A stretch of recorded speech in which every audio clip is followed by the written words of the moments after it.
You're listening to the Paperback Warrior podcast.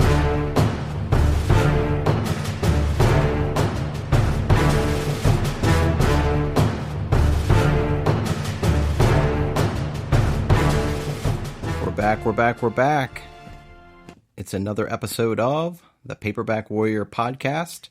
I'm your co-host, Eric, and this is the official podcast for paperback-warrior.com, home of thousands, well, maybe not thousands, hundreds of vintage fiction reviews. Men's action adventure is our forte, and we concentrate on the 50s, 60s, 70s, and 80s. I'll dabble a little bit in the 90s. And my co-host Tom is going to tell us what's on tap for this loaded episode. Okay, so we're going to have two reviews today. The first one that Eric's going to do toward the end of the show is Avenger number 2, but this is a different Avenger than the one some of you Pulp Fiction fans are fans of. This is the Avenger by Chet Cunningham. Meanwhile, I'm going to be reviewing a crime noir novel called A Cry in the Night by Whit Masterson. And we have a feature where we're going to be talking about unmasking ghostwriters. One question which has been on a lot of people's minds is how did the fundraising go for the new mics? And without giving you too much of a glance behind the curtain, there's a bit of a time warp here. We are recording this episode while the fundraiser is still happening in September. So we'll let you know once we have enough money for the mics and the mixer to make this thing sound good. In the meantime, if you want to donate, you can still visit us at the desktop version of paperback-warrior.com, and there's a donate link in the upper right-hand corner. That's enough for that shakedown. Eric, what's been going on with you? Anything? Nothing much, really. Just been reading a lot. Tons of books. I think I'm averaging like 3 books a week, which is just, it's maddening. That's good. I noticed we've been banking our reviews. So like the reviews that are appearing on on the books we read today are appearing on the website probably in November or December these days. So we're way ahead of the game. Yeah, you walked in with a handful of books. What do you have there? Okay, so I want to talk to you a little bit for like 2 minutes about my new strategy. So you and I have gone through the mystery and action adventure section of the world's greatest bookstore in Jacksonville, Florida, Chamblin's Book Mine, thoroughly. But what I've started doing is they probably have literally a city block of just general paperback fiction. And when you go through the general paperback fiction, you find tons and tons of vintage paperbacks that I would argue have been misfiled in general fiction and probably should be in mystery and action adventure. So I got 4 books here that I brought just for show and tell for our audio podcast. The first one is called Brannon with an exclamation point. It's a novel by Daniel T. Stribe, released on Pinnacle in 1973.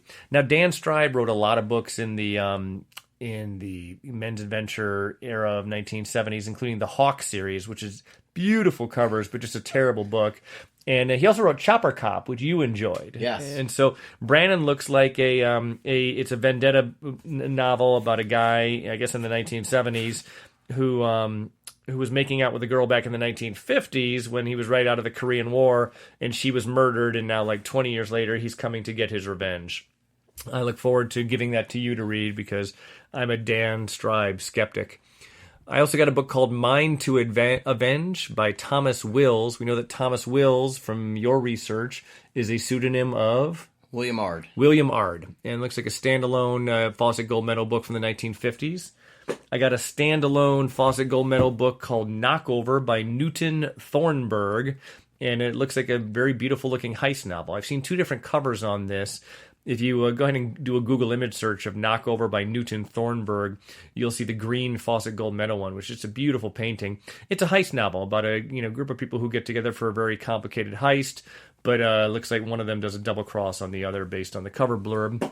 And lastly, I've owned this before but haven't read it, but I'm going to try and read it. I got Sharpshooter number 1, The Killing Machine by Bruno Rossi. Now, for episode number 1 of The Sharpshooter, Bruno Rossi is the famous Peter McCurtain.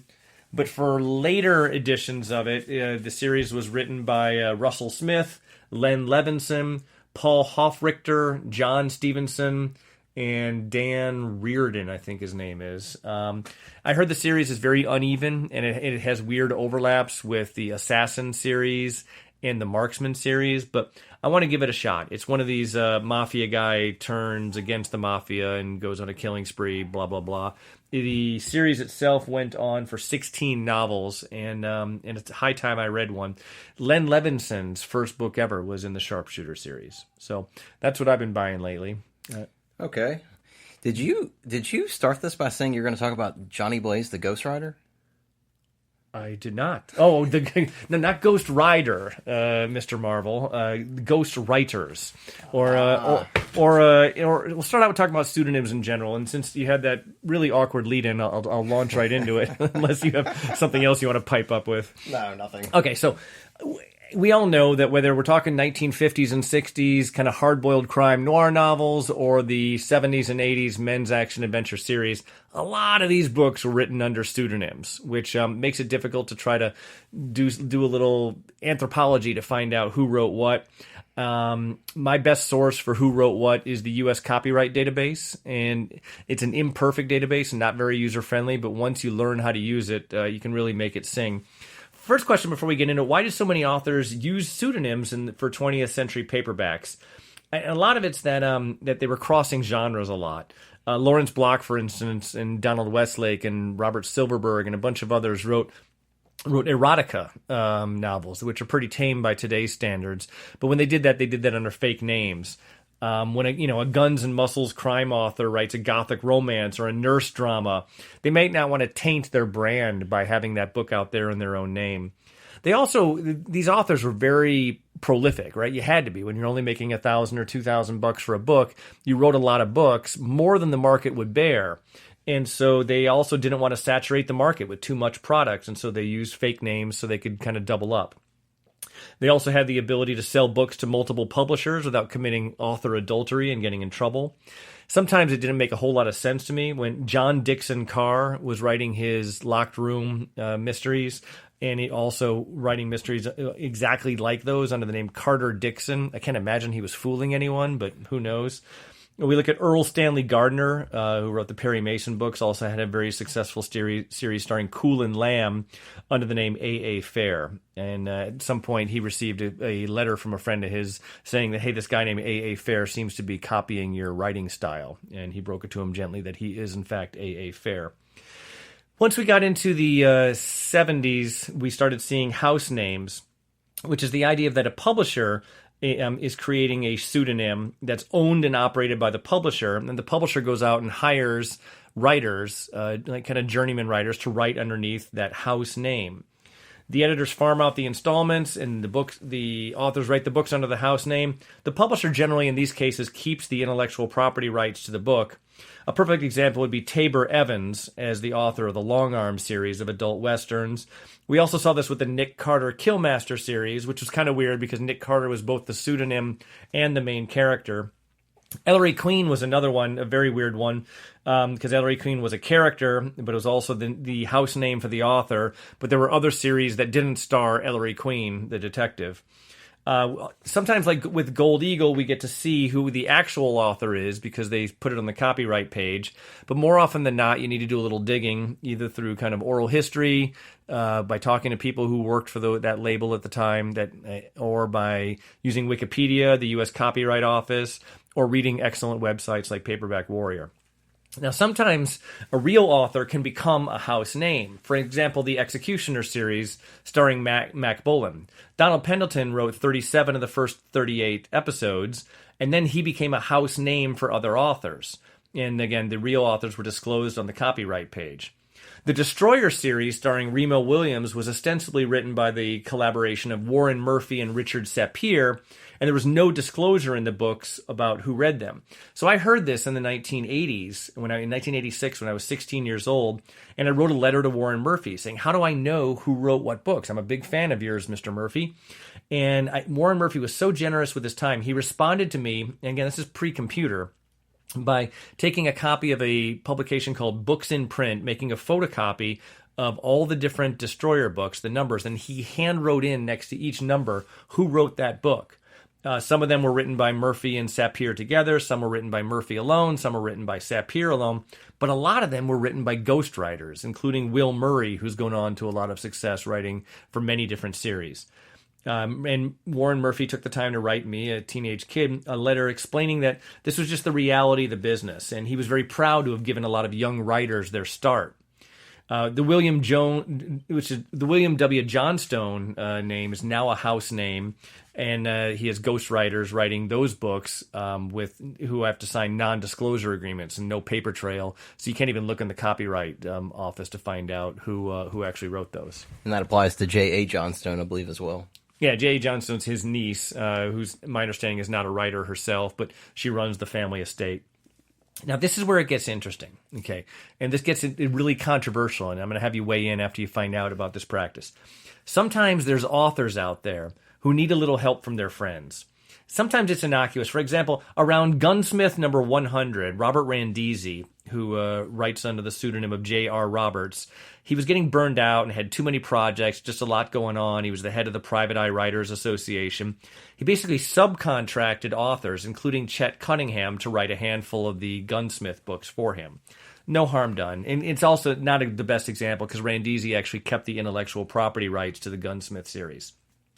A couple of weeks ago, we discussed this guy, Alan Yates, who wrote the Carter Brown mysteries and talked about rumors about people who wrote a few of the Carter Brown books for him. And after that episode aired, a paperback warrior informant, who I'm not going to name, but someone who is definitely in a position to know, provided absolute confirmation that science fiction author Robert Silverberg wrote one Carter Brown novel in 1960, and he was paid for it.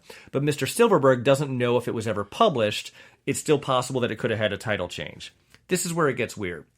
So I have a buddy of mine named Russell Davis. There's an article about Russell Davis on the Paperback Warrior site. You should just search his name in the search bar at Paperback Warrior. I met the guy at a barber shop, and we struck up a conversation.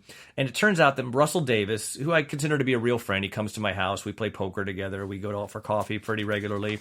He wrote 9 Mac Bolan novels between Mac Bolan episodes 371 and 436 under the pseudonym of Dylan Garrett. So he's writing basically books as Dylan Garrett for Don Pendleton's byline. He also wrote a book in the Tom Clancy Net Force series. He wrote 2 books in the Room 59 series. But he also told me that he wrote Trailsman 319, Louisiana Laydown, and 324, California Crackdown. But when I did my homework, I found that those books are copywritten as if they were written by Ed Gorman. Edward Gorman was a fantastic writer who died a couple of years ago. You should definitely check out his work. Now, Russell tells me that Gorman was contracted to write these books for about $4,000 per book by Signet, I believe. It was the publisher.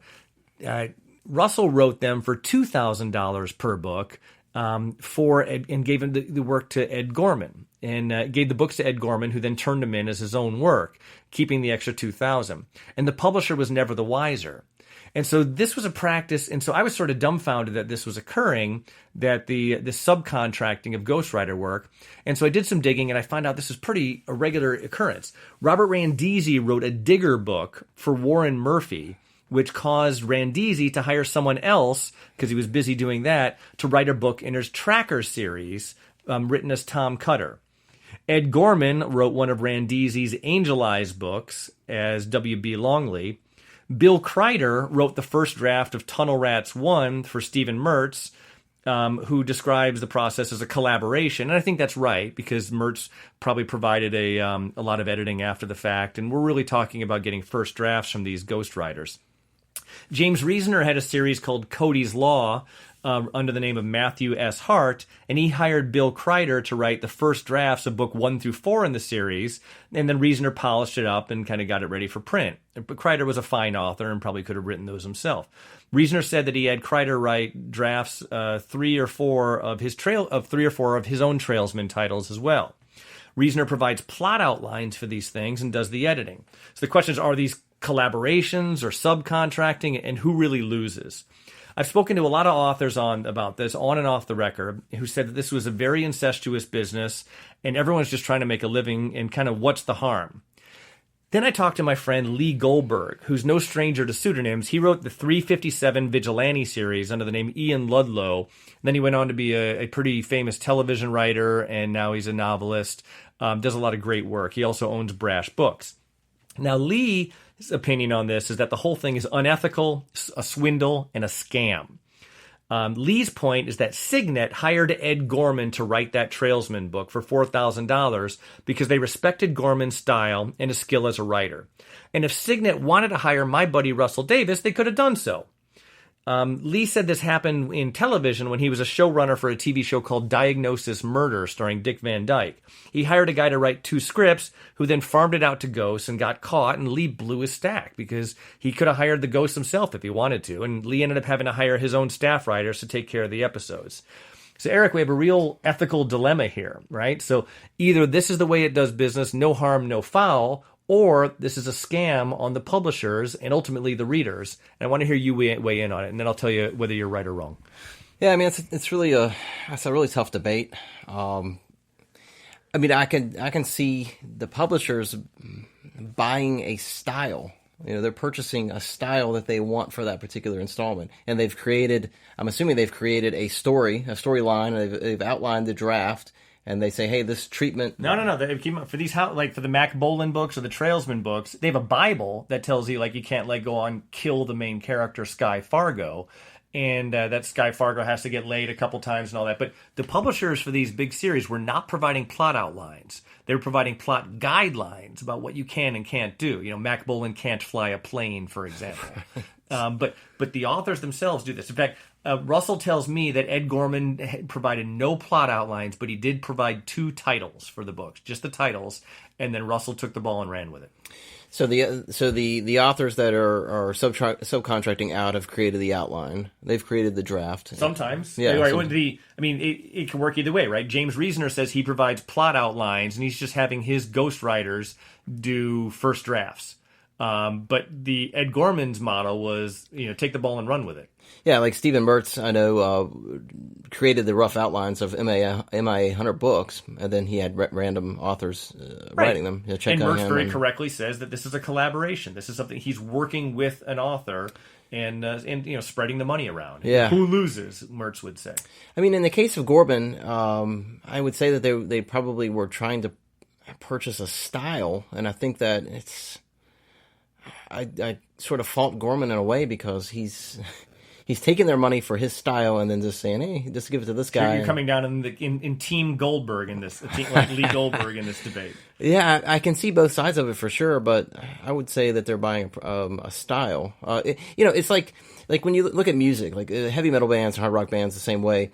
If they would hire a studio player to come in the studio because they want to mimic the style of the previous musician. They say, hey, we're going to bring in Zakk Wylde to mimic Randy Rhoads' style. And it's not Randy Rhoads playing, but they wanted to mimic that style, so they pay him a bunch of money to do that.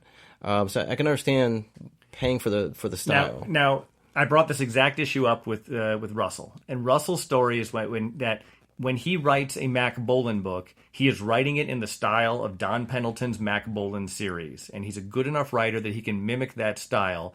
And if you're doing it right, you're making it sound like the house name's overall style, and that's it. It's not like and so that's Russell's point. Is sort of that a good ghostwriter is going to mimic the style that has been established for the series for 300 books thus far.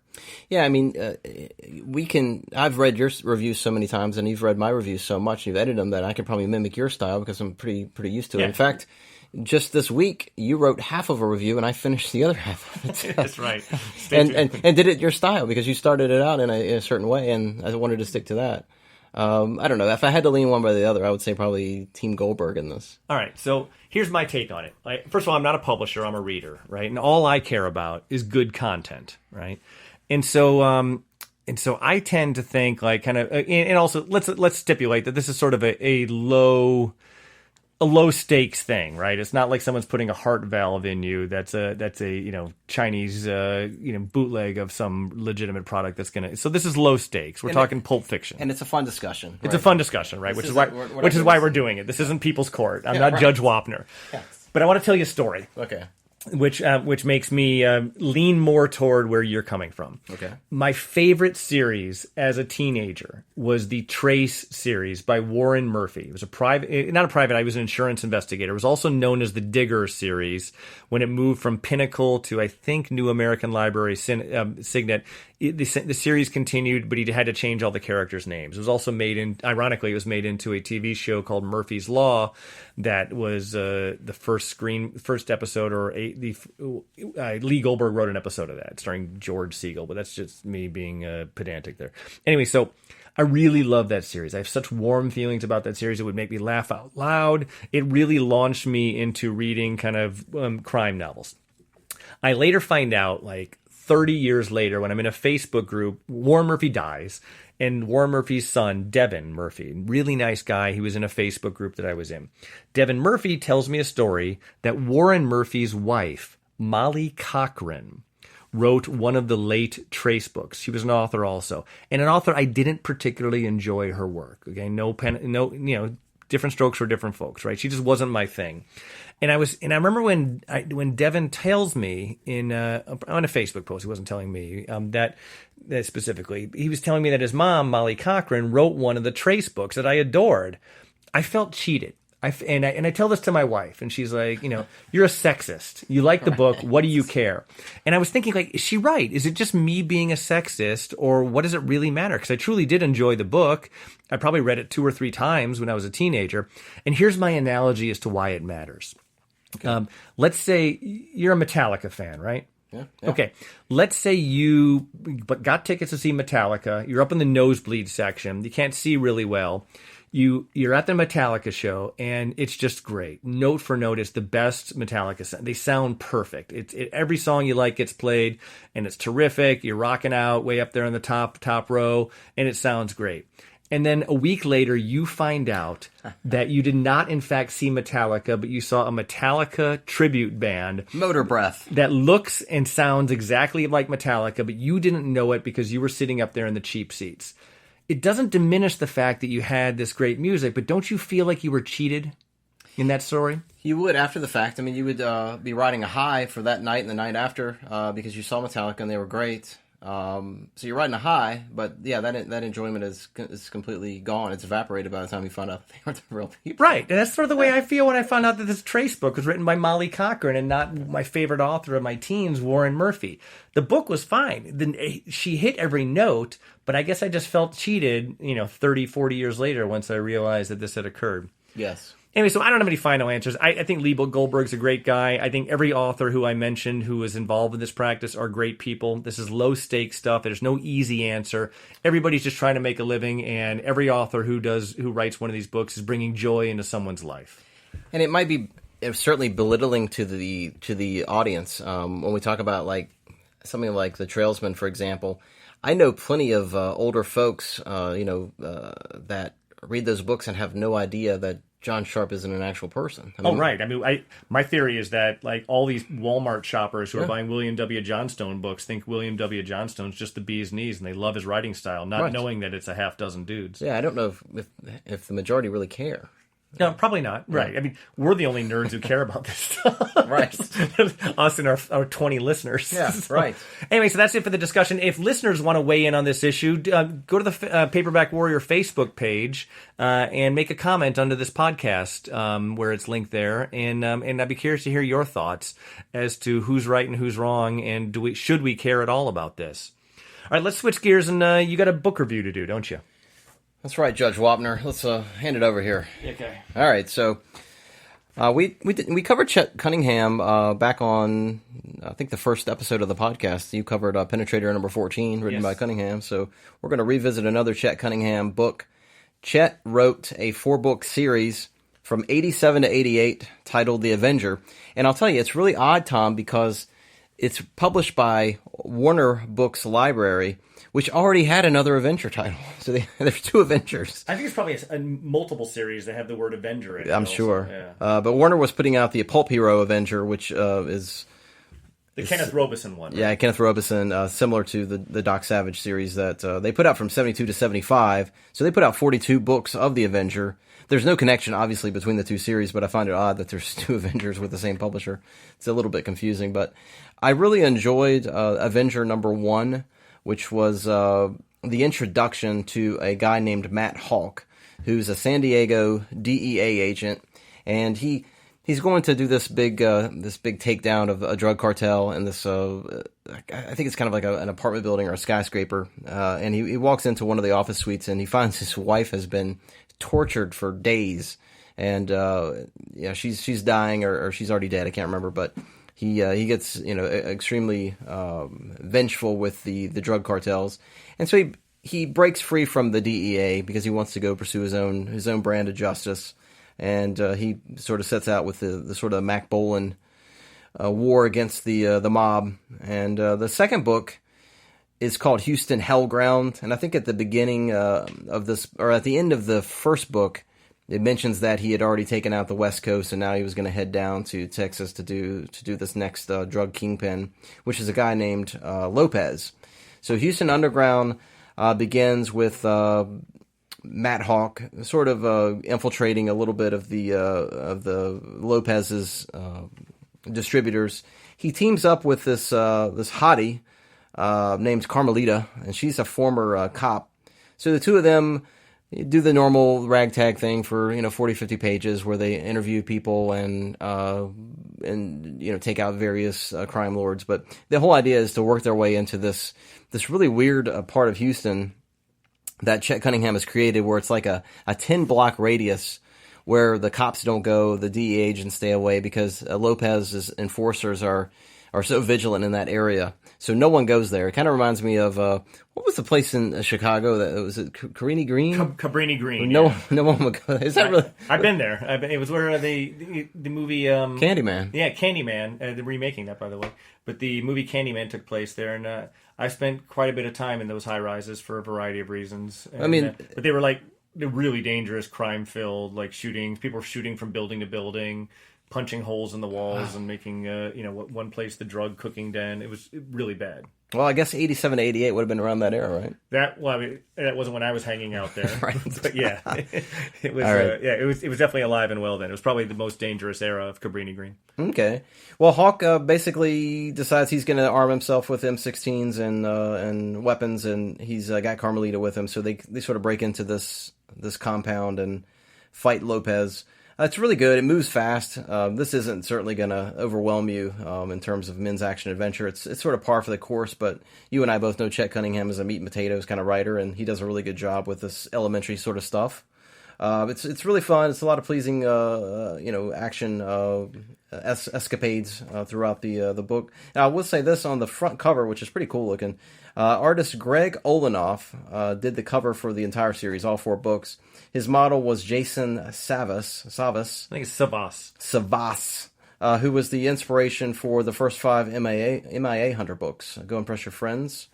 But that's my take for a quick review of the Avenger number 2, Houston Hellground by Chet Cunningham. Okay, good. I'll blow through this next review fairly quickly. Speaking of pseudonyms, this is a review for a book called A Cry in the Night by Whit Masterson. Now, Whit Masterson was a pseudonym for a literary collaboration of 2 guys, Bob Wade and Bill Miller. Now, you may have read some of their collaboration books because they also were incredibly prolific under their other pen name for their collaborations, Wade Miller. Now, A Cry in the Night was a 1955 kidnapping thriller that was released as a Bantam paperback, but it was also titled All Through the Night in hardcover, and it was adapted into a film starring Raymond Burr and Natalie Wood in 1956 that I'll never see. A Cry in the Night opens it right after midnight. There's a villain. He's this perverted sociopath who's lurking around Lover's Lane on a hill above a Southern California harbor. He's like this ghoulish creep who sneaks up to the windows of the cars containing the couple so he can listen to their gasps for his own solo sexual thrills. Anyway, so he has a confrontation with one of the lovers. things go sideways. I don't want to spoil it for you, but he ends up driving away with a girl named Liz and leaving her boyfriend unconscious in the dirt. And so this pervert, who all he wanted to do was get his rocks off by hearing people make out or have sex in their cars, he inadvertently becomes a kidnapper. Now he's got a girl on his hands. It's understandable. It happens all the time. And so the boyfriend regains consciousness, but he's got a concussion, so he's disoriented. The police pick him up, and they think he might be some kind of drunk. They throw him in the drunk tank. And eventually they piece it together that something really bad has probably happened. And they also realize that Liz is missing, the girl. And so... And the police characters in this are just awesome, right? There's a pair of patrolmen who know each other so well, they finish each other's sentences. There's a lieutenant named Old Ironhead, who's this tactical genius dispatching police resources. It's one of the best police procedural novels I've ever read, and there's cool cutaways where you get to see what's going on with the kidnapper as well, and Liz. It's a compressed time paperback in which all the action in the entire paperback transpires over a 5-hour period, with each chapter designating the start of a new hour. The third-person perspective changes, which allows the readers to follow kind of sequential events through the eyes of several characters. The writing is really smooth. By this point, these guys were solid. The cop scenes really have a great sense of urgency to them, like we've got to find Liz before it's too late. And the scenes with the kidnapper almost got into the era of being a horror novel. I mean, it was just a really dark suspense story when it cut to the kidnapper with Liz. And I think Wade and Miller created one of the best, most disturbing psychos since Norman Bates. Anyway, I don't want to give anything more away. There's just a great cat and mouse game between the police and the kidnapper with this great satisfying conclusion. There were some parts I didn't like. There was some, basically, and this doesn't give anything away, the law enforcement, they basically enlist the help of a civilian in a tactical operation that would never happen. But, you don't read these books for accuracy. I've only scratched the surface of Wade Miller's books, but A Cry in the Night is the best of their novels I've read. You read The Killer by them, right? Yeah, I just recently read that. It was pretty good. And I read Kitten with a Whip, which was a lot of fun. It wasn't a brilliant book, but it was good. But A Cry in the Night, man, definitely you should check it out. It's available as a cheap ebook. It's free if you have Kindle Unlimited, but the paperback also seems plentiful. So that's A Cry in the Night by Whit Masterson, and highly recommended. Big thumbs up. Sounds good. I'll look for that one. If you have any comments about the show, paperback-warrior@yahoo.com. And be sure to follow us on YouTube or Spreaker or any of the streaming services, Apple, Google, and so forth. Again, reviews every weekday morning around 6 a.m. Eastern Standard Time, and new podcast episodes every single Monday. And we're at our halfway, or we're at 30 minutes here, so we're just about done. You have anything else? No, but here's the thing. If you guys can write reviews of the show on iTunes. Wow, that's a good idea. And I'm told that helps. I don't know anything about the iTunes algorithm, and if you listen to the show, it's clear that we don't know much about podcasting in general, but I'm told that reviews on iTunes helps a lot. So if you can't give us money, at least take a second and say that you like the show. And if you don't like the show, just keep it to yourself. Yeah. That's all I got. All right, sounds great. We'll see you next week. All right, be cool. Bye-bye.